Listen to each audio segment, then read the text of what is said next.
Hello, everyone. Welcome to Developing Palates. I'm Aaron Loomis coming to you from the Drew Estate Studio. With me today is Jiunn, Seth Geis, John McTavish. How you guys doing?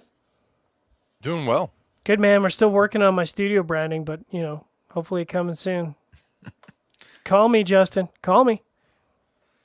So today we are talking about the Crowned Heads Mil Días Corona Gorda.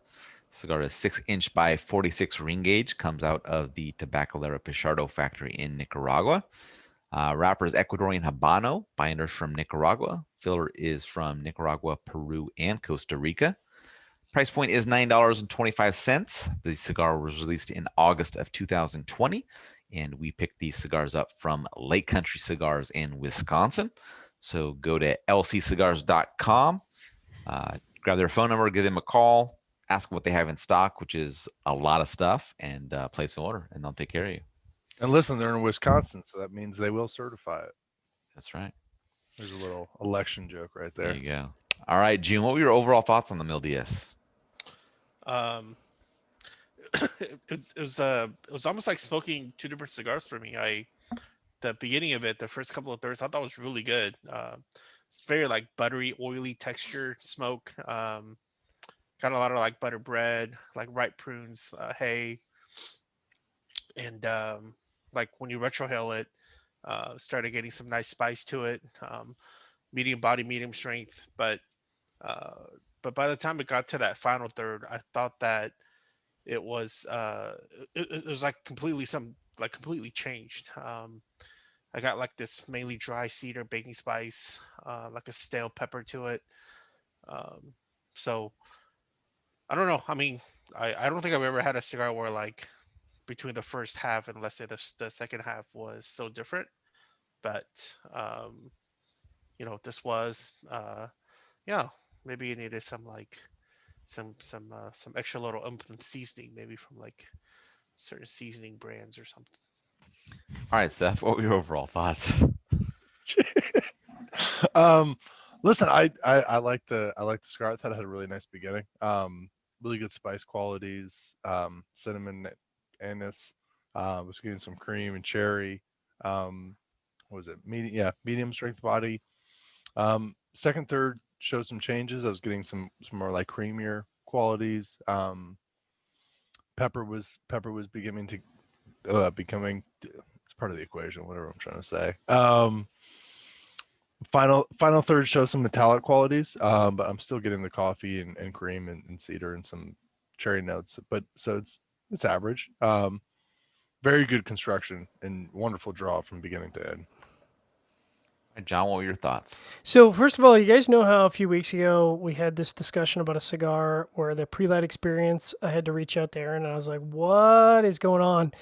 This was the other cigar. Oh yeah. So, on the pre-light, I was like, whoa, whoa, whoa. Did this like get put in with something from another brand owner that's infused? Because there was like a moss and like a perique, like a patchouli. I felt like I walked into a Chinese herbal shop, no joke, and I was like, "Oh no! Like, if we got a tainted cigar, no, that's apparently the prelight." So, I mean, that's interesting because a little bit of that kind of carried into the profile. And June, I think like you basically wrote my review. It's the tale of two cigars. The first half Oh, of you this got the same cigar, thing. I got the exact same thing, like Interesting. literally, Oh, like word for word. And it was really nice and balanced. Baking spices that kind of built over time. They didn't come out of the gate blasting you. The herbal component was there, and it was really noticeable in the aroma, which was interesting and unique. And I know, I guess I'll get into it in a sec, but and then I kind of got that halfway through the second third, and then it was just like a paper cutter came down, and all of a sudden it just like all of it was gone, and I was like, "Am I puffing too fast? Like what's going on?" And it just kind of became hay, and then the last third was just really tannic cedar. With maybe hints of that herbal notes, but there was nothing. It was like it used up all of its juju in the first half. So I don't know if it's maybe a tobacco placement issue or something, but man, I really, really wish that first half had carried through the last half because I feel like this cigar could have made the top 25 list this year. It was it was the most interesting. That's not right. It was the most unique cigar that John has ever put out, and it's not like anything else I've ever smoked from him. So that was a really cool experience. I did have some resistance on the draw, which is kind of a drag, but the burn was fantastic all the way through. Aaron, walk us through your experience.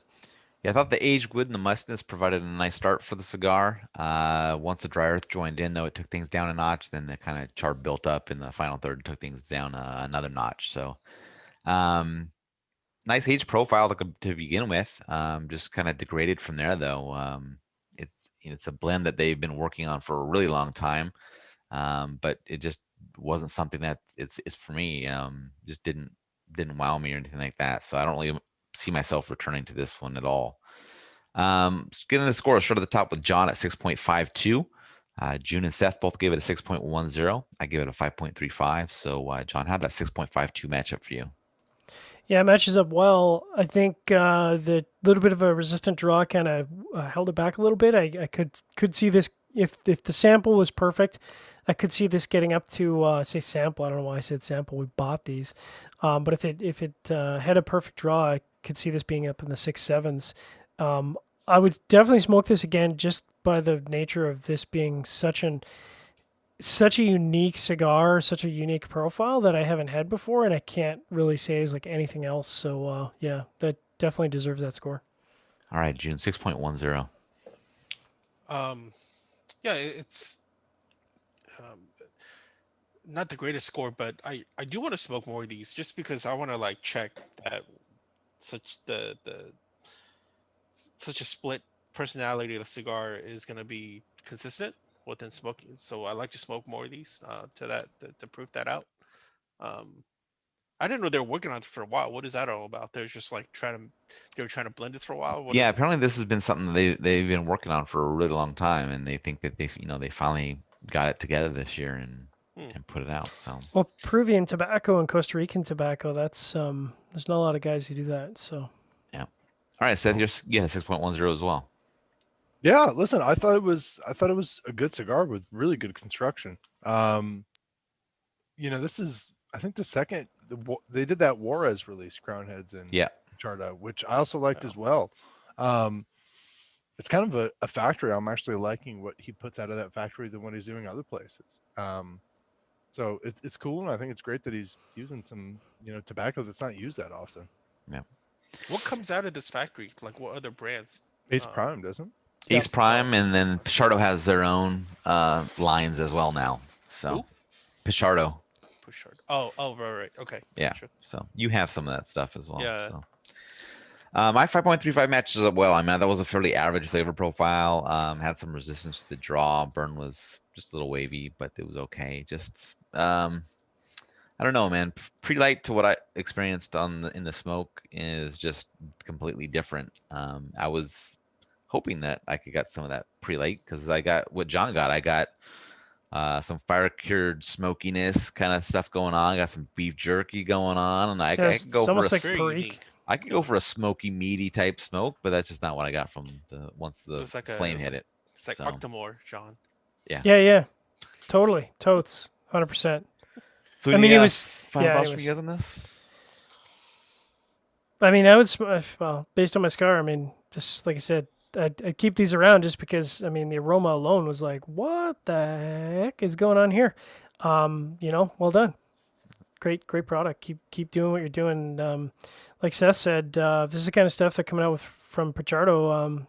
Please stay with them for a while because I'm happy. So All right, if you're just catching this video on YouTube, be sure to subscribe to us. But also check out the full written review on the website, developmentpalace.com. Follow us on the social media channels, and you can catch all of our review recaps on podcasts, so iTunes, Google Play, and Podbean. Thank you for tuning in. We will catch you on the next one. mil días.